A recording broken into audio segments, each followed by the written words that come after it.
ಪೂಜ್ಯ ಸಿದ್ದೇಶ್ವರ ಸ್ವಾಮಿಯವರಿಗೆ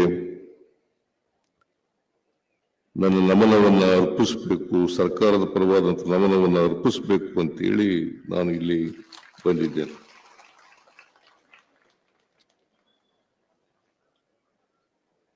ಈ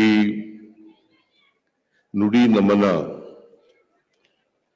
ಕಾರ್ಯಕ್ರಮದಲ್ಲಿ ಬಹಳ ಸಂತೋಷದಿಂದ ಹಾಗೂ ಭಕ್ತಿಪೂರ್ವಕವಾಗಿ ನಾನು ಭಾಗವಹಿಸಿದ್ದೇನೆ. ಪೂಜ್ಯ ಸಿದ್ದೇಶ್ವರ ಸ್ವಾಮಿಗಳ ಬಗ್ಗೆ ನನಗೆ ಅಪಾರವಾದಂಥ ಪ್ರೀತಿ, ಗೌರವ.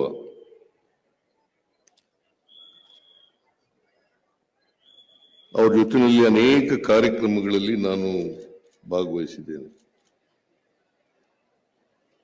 ವೇದಿಕೆ ಹಂಚಿಕೊಂಡಿದ್ದೇನೆ. ಅವರು ಸಾಮಾನ್ಯವಾಗಿ ಯಾವುದೇ ಕಾರ್ಯಕ್ರಮಕ್ಕೆ ಬಂದರೂ ಕೂಡ ವೇದಿಕೆ ಮೇಲೆ ಕೂತ್ಕೊಳ್ತಾ ಇದ್ದದ್ದು ಬಹಳ ಕಡಿಮೆ, ಕೆಳಗಡೆನೆ ಕೂತ್ಕೊಳ್ಳೋರು. ನಾ ಒಂದ್ಸಾರಿ ಬಿಜಾಪುರಕ್ಕೆ ಬಂದಿದ್ದೆ, ಬಸವ ಜಯಂತಿ ಕಾರ್ಯಕ್ರಮ, MB ಪಾಟೀಲ್ರು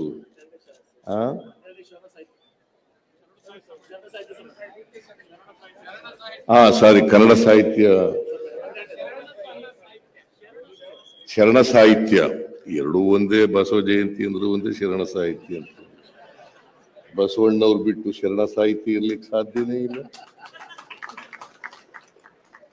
ಅದರಿಂದ ಶರಣ ಸಾಹಿತ್ಯಕ್ಕೆ ಬಂದಿದ್ದೆ ನಾನು. ಯಾಕಂದ್ರೆ ಇಡೀ ಶರಣ ಚಳುವಳಿಗೆ ನಾಯಕತ್ವ ಕೊಟ್ಟಿದ್ದಂಥವ್ರು ಬಸವಣ್ಣವರು.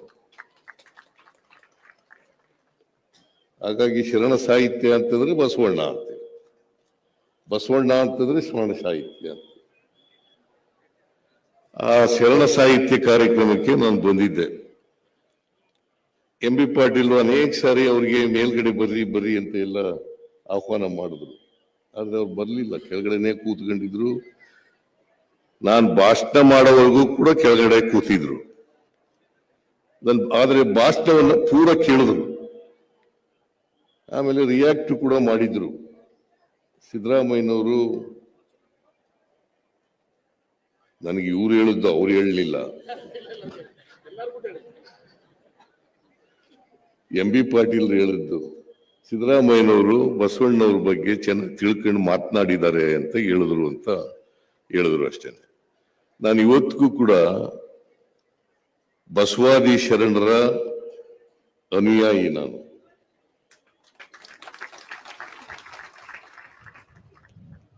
ಬಸವಾದಿ ಶರಣರು ನಮ್ಮ ಸಮಾಜದಲ್ಲಿರ್ತಕ್ಕಂಥ ಡೊಂಕುಗಳೆಲ್ಲ ಹೋಗಿ ಜಾತಿ ರಹಿತವಾದಂಥ, ವರ್ಗ ರಹಿತವಾದಂಥ ಸಮ ಸಮಾಜ ನಿರ್ಮಾಣ ಆಗ್ಬೇಕು ಅಂತಕ್ಕಂಥ ಕನಸನ್ನ ಕಂಡಿತ್ತು. ಬಹುಶಃ ಸಿದ್ದೇಶ್ವರ ಸ್ವಾಮೀಜಿಗಳು ಕೂಡ ಅಂಥದೇ ಕನಸನ್ನ ಕಂಡಿದ್ದಂಥವ್ರು. ವರ್ಗ ರಹಿತವಾದಂಥ, ಜಾತಿ ರಹಿತವಾದಂಥ ಸಮಾಜವನ್ನ ಕಾಣಬೇಕು. ಅವರು ಅವರ ವಿಲ್ನಲ್ಲಿ ಕೊನೆಯಲ್ಲಿ ಬರೆದಿರತಕ್ಕಂಥದ್ದನ್ನ ತೋರಿಸಿದ್ರು ನನಗೆ. ಇವತ್ತು ತೋರಿಸಿರ್ಲಿಲ್ಲ, ಇವತ್ತು 2ನೇ ಸಾರಿ ತೋರಿಸಿದ್ರು. ಮೊದಲನೇ ಸಾರಿನೇ ನನಗೆ MB ಪಾಟೀಲ್ದು ತೋರಿಸಿದ್ರು. ಅವರು ಹೇಳ್ತಾರೆ, life is A stream of experiences. Life is A stream of experiences.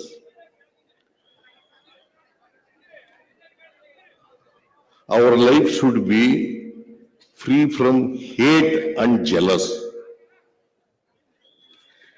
Hate and jealous. ಅವರು ಇಂಗ್ಲಿಷ್ ನಲ್ಲಿ ಬರೆದಿದ್ದಾರೆ. For me, life is a stream of experiences. It is to be made rich by philosophical thinking and scientific knowledge. It is to be made noble and beautiful with fine feelings, free from hate and jealousy. free from hate and jealousy, ego and attachment. These are the sentences written by none other than Siddheswara Swamiji, Mr. Rajendra Singh. This is a sadhana. This is the thing to be achieved during the time of our life. The sharing of our useful and rich experiences with others is religion. This does good to others and ourselves. ನಮಗೆ ಮತ್ತು ಇತರರಿಗೆ ಒಳ್ಳೆಯದಾಗ್ತದೆ. I don't know whether you have followed Kannada or not.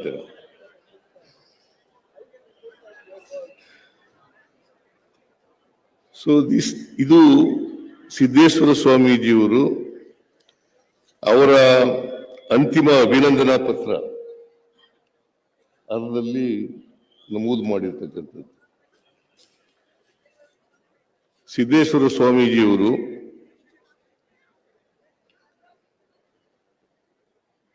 ಒಂದು ಜೀವಂತ ದೈವವಾಗಿದ್ದರು.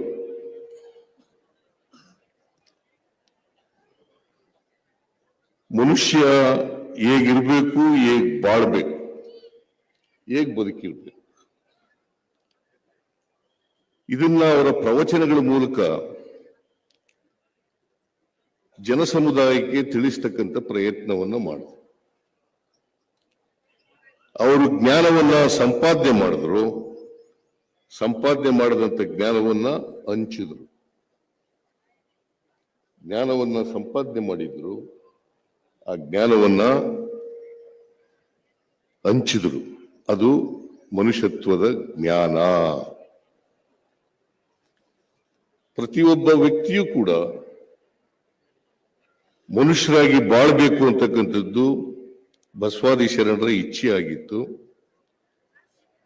ನಾವೆಲ್ಲರೂ ಕೂಡ ಮನುಷ್ಯರಾಗಿ ಬಾಳಬೇಕು ಅಂತಕ್ಕಂಥದ್ದು ಸಿದ್ದೇಶ್ವರ ಸ್ವಾಮೀಜಿಗಳ ಇಚ್ಛೆ ಆಗಿತ್ತು. ಪರಸ್ಪರ ದ್ವೇಷ ಮಾಡಬಾರದು. ಹೇಗೆ ತಾಯಿ ಮಕ್ಕಳನ್ನ ಪ್ರೀತಿಸ್ತಾರೆ, ಹಾಗೆ ಬೇರೆಯವರನ್ನ ಪ್ರೀತಿಸ್ತಕ್ಕಂಥ ಗುಣವನ್ನ ಬೆಳೆಸ್ಕೊಳ್ತಕ್ಕಂಥದ್ದೇ ಮನುಷ್ಯತ್ವ. ಇದನ್ನ ಸ್ವಾಮೀಜಿಯವರು, ಸಿದ್ದೇಶ್ವರ ಸ್ವಾಮೀಜಿಯವರು ಬಹಳ ತಮ್ಮ ಸ್ಪಷ್ಟ ಮಾತುಗಳಲ್ಲಿ ಜನರಿಗೆ ತಿಳಿಸ್ತಕ್ಕಂಥ ಪ್ರಯತ್ನವನ್ನ ಮಾಡಿದರು. ಯಾವಾಗಲೂ ಕೂಡ ಸತ್ಯವನ್ನೇ ಹೇಳ್ತಾ ಇದ್ರು.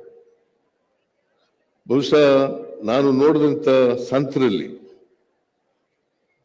ಅವರನ್ನ ವರ್ಣಿಸೋದು ಅಂತಂದ್ರೆ ಕನ್ನಡದಲ್ಲಿ ಪದಗಳೇ ಸಿಗಲ್ಲ. ಅಷ್ಟರ ಮಟ್ಟಿಗೆ ಸರಳವಾದಂಥ ವ್ಯಕ್ತಿ, ಅಂತ ವ್ಯಕ್ತಿತ್ವ ಇದ್ದಂಥ ವ್ಯಕ್ತಿನ ನಾವು ನೋಡೋದು ಬಹಳ ಕಷ್ಟ ಆಗ್ತದೆ, ವಿರಳ. ಆಡಂಬರ ಇರಲಿಲ್ಲ, ಸ್ವಾಮೀಜಿ ಅಂತಕ್ಕಂಥ ಈಗೋ ಇರಲಿಲ್ಲ.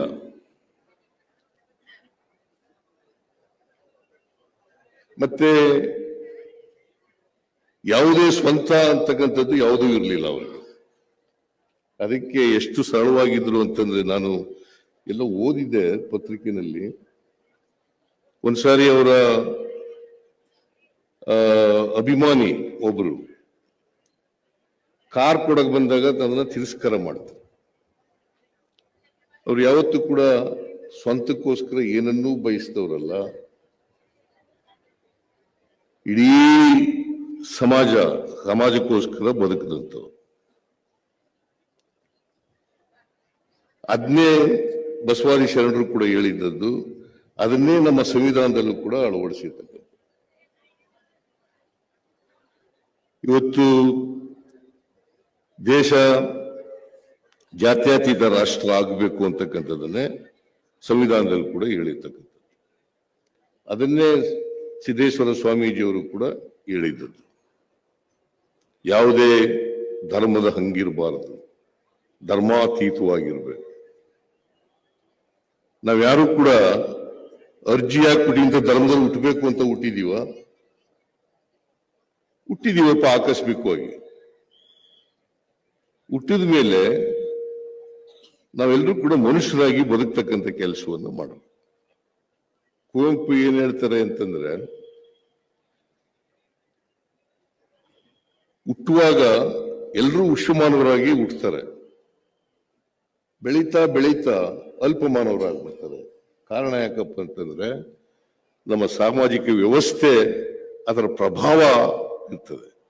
ಸಿದ್ದೇಶ್ವರ ಸ್ವಾಮೀಜಿಯವರು ಸಾಮಾಜಿಕ ವ್ಯವಸ್ಥೆ ಇದೆಯಲ್ಲ, ಕೊಳಕಿದೆಯಲ್ಲ ಸಮಾಜದಲ್ಲಿ, ಆ ಕೊಳಕಿನಿಂದ ದೂರ ಇದ್ದಂಥವ್ರು, ಅದರ ಮೈಲಿಗೆಯಿಂದ ದೂರ ಇದ್ದಂಥವ್ರು ಸ್ವಾಮೀಜಿಯವರು ಅಂತ ಮರಿಲಿಕ್ಕೆ ಸಾಧ್ಯ. ಸೊ ಅವರು ಬದುಕಿದೆಯಲ್ಲ, ಅದು ಒಂದು ಆದರ್ಶ, ಅದೊಂದು ಆದರ್ಶ.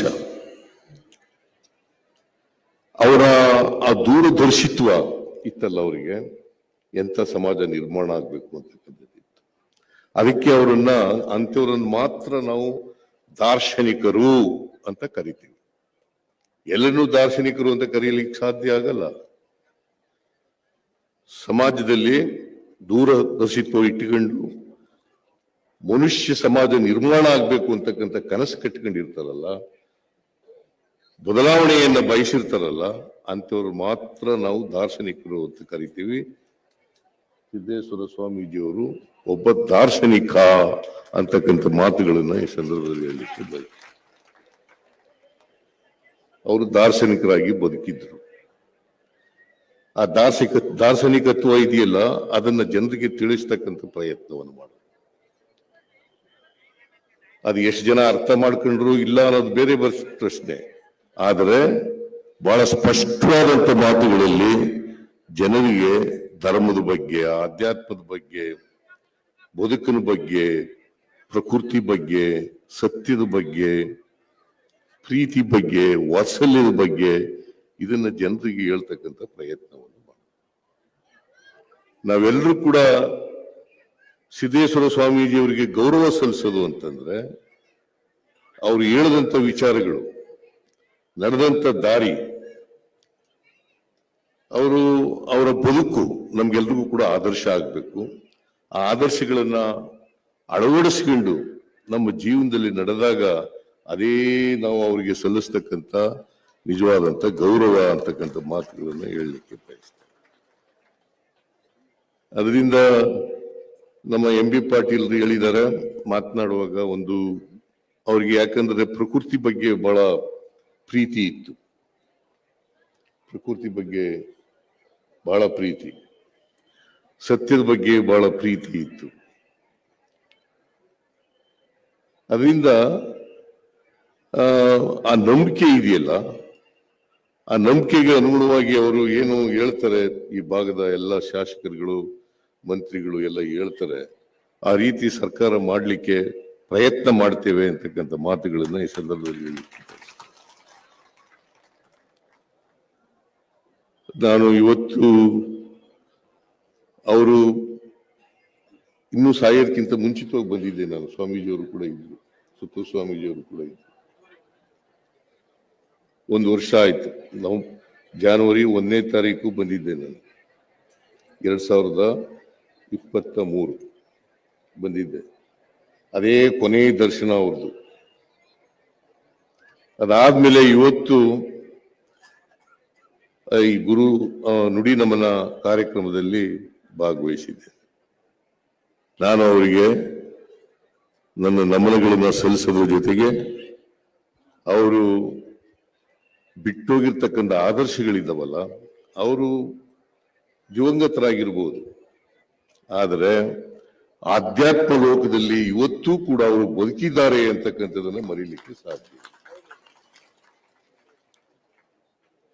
ಸೊ ಅವರ ಬದುಕಿನಲ್ಲಿ ಅವರು ಅಳವಡಿಸ್ಕೊಂಡಿದ್ದಂಥ ನೀತಿಗಳು, ಆದರ್ಶಗಳು, ಅವುಗಳನ್ನ ಪಾಲನೆ ಮಾಡ್ತಕ್ಕಂಥ ಪ್ರಯತ್ನವನ್ನ ನಾನು ಮಾಡ್ತೇನೆ, ನಮ್ಮ ಸರ್ಕಾರನೂ ಕೂಡ ಮಾಡ್ತೇವೆ ಅಂತಕ್ಕಂಥ ಮಾತುಗಳನ್ನ ಹೇಳಿ ಅವರಿಗೆ ಬಹಳ ಭಕ್ತಿಪೂರ್ವಕವಾಗಿ ನಮನಗಳನ್ನ ಸಲ್ಲಿಸಿ ನನ್ನ ಮಾತನ್ನು ಮುಗಿಸ್ತೇನೆ. ಜೈ ಹಿಂದ್, ಜೈ ಕರ್ನಾಟಕ.